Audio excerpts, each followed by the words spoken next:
Hey, salut, c'est Cyril pour Moko Fishing. Je voulais faire un petit retour vite fait sur ma pêche de ma truite géante, ma truite grise. Alors, on s'entend, hein, c'est pas le record du monde, mais c'est quand même un très gros poisson et un très beau poisson surtout. Fait que je vous parle de ça pour un petit complément d'information. À tout de suite. Alors, petite mise en situation. D'abord, il faut que vous alliez voir la vidéo sur la truite géante pour comprendre qu'est-ce que je vais dire dans le présent vidéo. Je fais une intro dans laquelle je mentionne que je n'ai jamais pêché de cette manière la truite grise. J'avais fait un premier vidéo sur les salmonidés nordiques où j'en parlais déjà, salmonidés nordiques, donc tout ce qui est truite, saumon, corégone et compagnie. J'ai toujours pêché ces poissons-là dans le nord. Jamais à des latitudes où ils vont aller chercher plus au fond pour chercher la fraîcheur.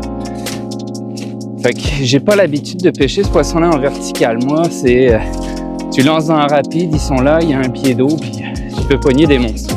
Puis j'ai la chance d'être avec quelqu'un qui a déjà pêché ce poisson-là à plusieurs reprises, l'hiver ou l'été, au sonar, donc en recherchant les bancs, en essayant de chercher certaines structures assez creuses, comme là on pêche dans 15 mètres d'eau, et d'essayer de déjouer ces poissons-là au sonar. Donc c'est une pêche à vue grâce à l'électronique. L'électronique est ultra important dans ce système-là, puis on parle pas d'un électronique hallucinant, hein. Il n'y a pas de live scope sur le bateau au moment où je vous parle. Moi j'ai mon Deeper, qui est à peu près le sonar le plus basic qu'on puisse avoir, et mon ami Pascal, il a un Garmin, un Striker 4, donc c'est l'entrée de gamme de chez Garmin en termes de sonar. Donc on n'a rien d'hallucinant en termes d'électronique embarquée. Pour l'électronique, comme je vous disais, c'est un indispensable pour cette pêche-là. Sinon tu vas pêcher à l'aveugle. Tu pourrais te dire, je vais pêcher au downrigger, passer à telle profondeur. Le problème du downrigger et de la traîne en général, c'est que tu vois pas la réaction des poissons. C'est comme en décalé par rapport à ton leurre, donc tu n'as aucune information sur est-ce que les poissons sont intéressés par ton leurre, est-ce que tu as des suivis, est-ce que tu as des attaques, tu vois pas toutes ces informations-là. Donc tu ne peux pas t'ajuster. Si tu prends pas de poisson, tu n'as pas d'informations pour ajuster ta pêche. Et ça c'est, je dirais, une des grosses erreurs de beaucoup de pêcheurs, c'est de ne pas réagir en fonction des situations qu'ils peuvent voir. Comme là, vous avez une information via le sonar, il se passe rien. Tu vois des échos dans le fond, il se passe rien, ça réagit pas. Mais si t'as pas de sonar, c'est quasiment normal que tu vas te dire le poisson est pas là. Si t'as un sonar, tu vas pouvoir voir, oui, le poisson est là, mais il ne réagit pas à ma présentation. Ça ne le fait pas bouger, il faut que je change quelque chose, il y a quelque chose qui marche pas. Puis c'est pas parce que tu as un leurre qui a fonctionné la fois d'avant qu'aujourd'hui ça va être la même histoire. Faut jamais penser comme ça, il faut toujours avoir de quoi modifier, de quoi changer la présentation, soit diminuer la taille du leurre, soit changer de vibration, c'est toujours pareil. Peu importe que tu sois au doré, au brochet, à l'achigan, n'importe quelle truite, n'importe quel poisson sur la planète, si t'as pas de poisson, si t'as pas de touche, faut que tu changes quelque chose, faut pas que tu restes de même. Parce que sinon, t'essayes pas de trouver, de faire du fine-tuning au final, pour trouver qu'est-ce qui va déclencher les attaques, qu'est-ce qui va déclencher ton poisson. Donc là, t'es au-dessus du poisson, t'as repéré des échos, puis tu te rends compte qu'il y a rien qui se passe. Ça bouge pas, il n'y a rien, c'est comme ça. Puis la journée qu'on a vécue avec Pascal, c'était une journée extrêmement calme, extrêmement facile pour se placer au-dessus des poissons, puis rester au-dessus des poissons, il n'y avait pas de vent quasiment. Fait que c'était super facile de faire ça. Ça, on avait ça pour nous et à notre avantage. Un beau gros soleil, fait que non, c'était super plaisant. Par contre, la pêche a été difficile. La pêche a été difficile parce que on n'a pas fait des tonnes de poissons, on n'a pas eu beaucoup de touches. Puis une chance qu'on avait le sonar pour voir que on avait des poissons qui suivaient. Donc ils décollaient du fond, puis ils suivaient quasiment jusqu'à un quart de la surface, quoi. Tu sais, t'es dans 15 mètres d'eau, il pouvait suivre jusqu'à 2 mètres d'eau. Fait que si on n'avait pas eu de sonar, on n'aurait pas pu voir ça. Donc, tu es capable de t'ajuster jusqu'à temps qu'ils prennent. Parce qu'ils ont la capacité de le prendre, le poisson. À partir du moment où ils suivent, ils sont assez rapides pour aller l'attraper. S'ils ne l'attrapent pas, c'est qu'il y a quelque chose qui leur plaît pas. C'est qu'il y a quelque chose qui les dérange. Est-ce que c'est un petit brillant sur la ligne parce que tu as laissé un émerillon puis qu'il aurait peut-être mieux valu faire un nœud? Est-ce que ils voient ta tresse puis ça les dérange, fait qu'ils suivent mais ils attaquent pas? Est-ce que ton leurre est trop gros? Est-ce que ton leurre est trop petit? Est-ce qu'il fait trop de vibrations ou il fait des vibrations que la plupart des autres pêcheurs font? Donc le poisson est pas con, il comprend que c'est un piège au final. Il y a des poissons qui sont, on va dire, éduqués. Donc il faut être capable de réagir à ça puis réagir vite, parce que si tu passes ta journée sans rien changer, tu prendras pas de poisson. Tu prendras pas de poisson. Puis dans notre cas, on a vu plusieurs poissons suivre et ne pas prendre. Même pas toucher, là. Ils suivaient, ils étaient attirés, puis ils allaient se replaquer dans le fond. Fait qu'il y a quelque chose qui marchait pas. Je vous remets dans le contexte de quelqu'un qui pêche la traîne, parce que un des classiques à la grise, c'est de pêcher avec des plombs très très pesants qui vont amener le leurre à la bonne profondeur. Puis tu as une seconde ligne qui retient l'appât, en fait. Dès que le poisson attaque, ça décroche du gros plomb et ensuite tu ramènes le poisson. La manière de fonctionner, puis même si tu as un sonar quand tu fais ce type de traîne-là, c'est que donc tu te déplaces, tu vois des bancs de poissons situés, mettons, je sais pas moi, à 40 mètres de profondeur ou à 30 mètres ou à 20 mètres, peu importe. Tu vas caler ton plomb légèrement au-dessus en espérant que les poissons attaquent. Le fait que ton sonar t'informe sur la profondeur à laquelle se tiennent les poissons, tu vois les échos, pas de problème, ça c'est super. Mais le fait que ta présentation soit décalée de ton sonar, donc tu ne vois pas comment réagissent les poissons à ta présentation, tu peux pas t'ajuster. Tu peux pas t'ajuster. Puis c'est pareil pour le doré, je vous le dis, dès que vous faites de la traîne, à partir du moment où ton leurre est décalé puis que tu ne vois pas les réactions, si rien ne se passe, qu'est-ce que tu vas faire pour t'ajuster? Est-ce que tu sais qu'il y a quelque chose qui intéresse le poisson dans ta présentation ou pas? Tu le sais pas. Est-ce qu'ils suivent? Est-ce que ça fait juste les attirer un petit peu? T'en as aucune idée. Et c'est pour ça qu'au final, moi, je traîne très très peu. Quand je pêche au sonar, j'ai les yeux sur le sonar en permanence. C'est ma paire de lunettes, c'est mes yeux. Si je vois pas qu'est-ce qui se passe dans le fond, tu vois, avec les technologies qu'on a actuellement, même sur le plus cheap des sonars, mettons, je sais pas, c'est quoi un sonar très cheap qui te donnerait pas suffisamment d'informations aujourd'hui, mais même avec le plus cheap des sonars, le Striker, c'est un sonar d'entrée de gamme qui coûte pas très cher. Tu sais, tu vois ton leurre descendre dans l'eau, tu vois les échos, tu vois les détails du fond, tu vois le déplacement du poisson. Est-ce qu'il vient vers ton leurre? Est-ce que ça l'intéresse? Il monte, il redescend, tu sais. Ça te donne toute cette information-là. Garde les yeux sur le sonar quand tu es en pêche verticale pour savoir si oui ou non, tu as des échos de poisson, ton leurre il est où, est-ce que le poisson réagit à ton leurre? Ces trois affaires-là, il faut que tu sois capable de les identifier, de les lire et surtout de les interpréter pour savoir si ce que tu fais est correct ou n'est pas correct. Si c'est pas correct, tu vas faire une grosse bredouille. Si c'est correct ou que tu te rapproches de la vérité, là, tu vas commencer à améliorer tes pêches. Alors, qu'est-ce que j'ai fait maintenant pour m'ajuster et être capable de réussir ma pêche? À savoir que je suis le seul à avoir fait de la truite sur notre équipe. Pascal a fait du poisson aussi, de la chigan, mais pas de truite. Donc, comment pêche Pascal d'ordinaire? Si je ne me trompe pas, il utilise beaucoup des tubes blancs pour la truite. Donc, présentation verticale, recherche le banc, descend son leurre dans le fond et ça lui rapporte du poisson la plupart du temps. Cette fois-ci, ça n'a rapporté aucun poisson. Moi, j'ai essayé avec un tube aussi. J'ai pas pris de touche. J'ai rapidement changé.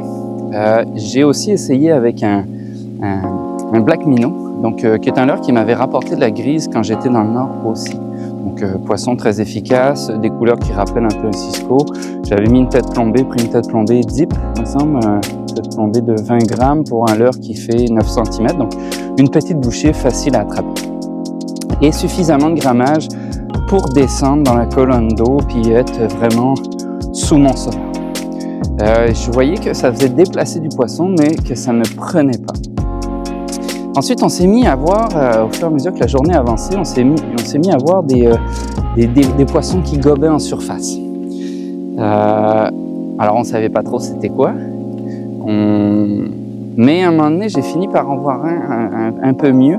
Et je pense que c'était du cisco ou du corégone. Et ce qui était surprenant, on ne voyait pas de banc dans la colonne d'eau, mais ça mouchait vraiment de partout. C'était des individus un peu isolés. On voyait que dans le fond, il y avait des échos de ce qu'on a su par après, que c'était des truites grises. Donc probablement que les truites grises chassaient dans les bancs de cisco ou de corégone et que ça dispersait un petit peu le poisson, quoi, et elle tapait dedans. Là. Puis tu voyais qu'elle pouvait suivre longtemps notre leurre. Hein. C'était assez surprenant. Mais elle prenait pas. En voyant ça, mon dernier ajustement, puis qui a payé, j'ai rallongé énormément mon badling. Donc j'utilise de la tresse, une tresse de 10 livres, je crois, ou autour d'eux, d'une résistance de 10 livres. Et le badling, j'ai mis une résistance de 9 livres, je crois, mais d'une très bonne longueur. Donc un fluorocarbone j'avais à peu près 2 à 3 fois la taille de ma canne en badling. Pour, dans le fond, ce que je voulais aller chercher au maximum, c'était de la discrétion. Essayer d'être le plus possible discret, de faire en sorte que ce ne soit pas la tresse qui vienne alerter le poisson, puis qui vienne prendre. Autre chose que j'ai fait, c'est que au bout de la ligne, j'ai mis une tête plombée puis un petit finesse. En voyant que c'était des cisco, j'aime bien aller chercher des couleurs bleutées, un peu des couleurs argentées, des tons blancs des fois. Donc ces couleurs-là, je trouve qu'ils sont très imitatifs. C'est une bouchée qui n'était pas très grande non plus. Je pense que j'ai pris 7 cm ou 7 cm et demi en termes de longueur de leurre, un signal œil sur leurre, une tête plombée neutre, plutôt dans des teintes assez foncées, verdâtres, avec quelques petites paillettes dedans. Donc ça, c'est ce que j'ai mis au bout de la ligne. Le grammage, ça doit tourner autour de 14 grammes, je pense. 12-14 grammes, quelque chose comme ça. Il n'y avait pas de vent, donc ça descendait très très bien. Tête ronde, c'est simple. Qualité d'hameçon bof, par contre, il ouvre, il tord très facilement. Le piquant n'était pas hallucinant non plus. J'ai peut-être perdu 1 ou 2 poissons à cause de ça au ferrage. Là, ça n'a pas bien été. Mais bref. Et j'ai rajouté peut-être 60 cm au-dessus, 50-60, un petit hameçon sur lequel j'ai accroché une imitation d'insecte. Je me rappelle plus l'heure, je vais vous mettre le nom directement à la vidéo. HP Bug, je pense. C'est OSP qui fait ça, donc c'est vraiment une petite imitation de l'arbre d'insecte que j'ai fait, pour lequel je l'ai présenté en drop shot, en fait. Donc à 50 cm au-dessus de mon précédent leurre. L'idée, c'était qu'avec un peu de chance, soit les truites vont ramasser sur de l'imitation de poisson, soit peuvent ramasser sur des larves d'insectes. Ce serait aussi possible. On voyait qu'il y avait un autre bateau qui capturait pas mal de truites, mais beaucoup de très petites truites. Et ils avaient plus de touches que nous, vraiment. Ils n'ont jamais voulu nous dire qu'est-ce qu'ils avaient, tu sais, la mentalité de compétiteurs pêcheurs, mais ils n'ont jamais voulu nous en parler. Et l'autre idée que j'avais en faisant ça aussi, c'est qu'avec un peu de chance, je pourrais capturer du cisco ou du corégone, qui est un poisson qui est vraiment le fun à pêcher, assez difficile quand même, c'est pas évident, mais bref, puis j'en ai pas eu. Donc ça, c'était ma stratégie et c'est ce qui a payé. Les seuls poissons qu'on fait, puis les seules attaques avec des poissons que je manque, c'est là-dessus.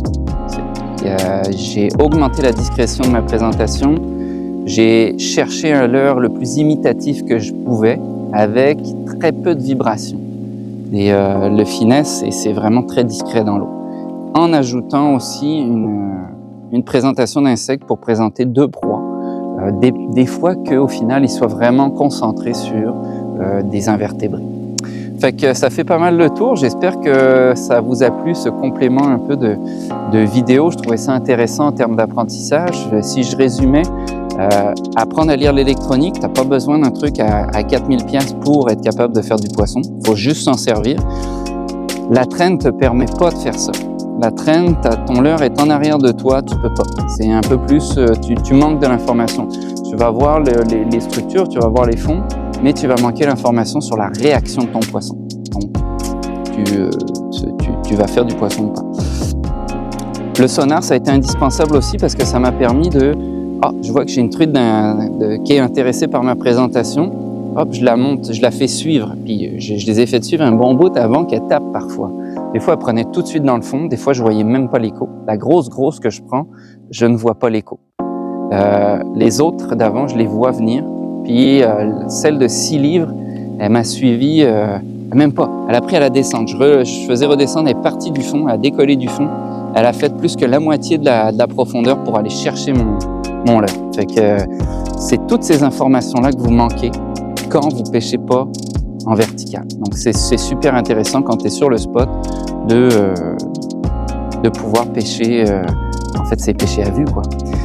Donc le sonar indispensable, surtout retravailler ta présentation, c'est pas juste changer de leurre, ça peut être changer le grammage, changer le type de vibration du leurre, changer le coloris. Là j'ai eu une information qui était, il y a des cisco. Cisco égale bouffe à truite. Donc, on va essayer de se rapprocher de quelque chose qui imite des cisco. Potentiellement des larves d'invertébrés. Les cisco bouffent des larves d'invertébrés. Ça peut être intéressant d'utiliser ça. Et surtout, augmenter la discrétion de ma présentation. Là, j'ai augmenté la longueur de mon badine, donc en fluorocarbone. J'aurais pu diminuer la taille de mon fluorocarbone, des choses comme ça. C'est tout un apprentissage qui est adaptable à la grise, à la chigan, au brochet, au doré. Donc, toutes les pêches que vous allez faire en vertical, il faut passer par là. Des fois, c'est peut-être, tu vois le poisson, tu vois qu'il réagit, lance un peu plus loin, en dehors de ta zone de sonar pour voir est-ce que le signal du sonar en lui-même peut avoir une influence sur le poisson puis l'empêcher de mordre. Donc, c'est tout des pensées-y bien. J'espère que ça vous a plu et puis on se dit à une prochaine vidéo. Bonne pêche!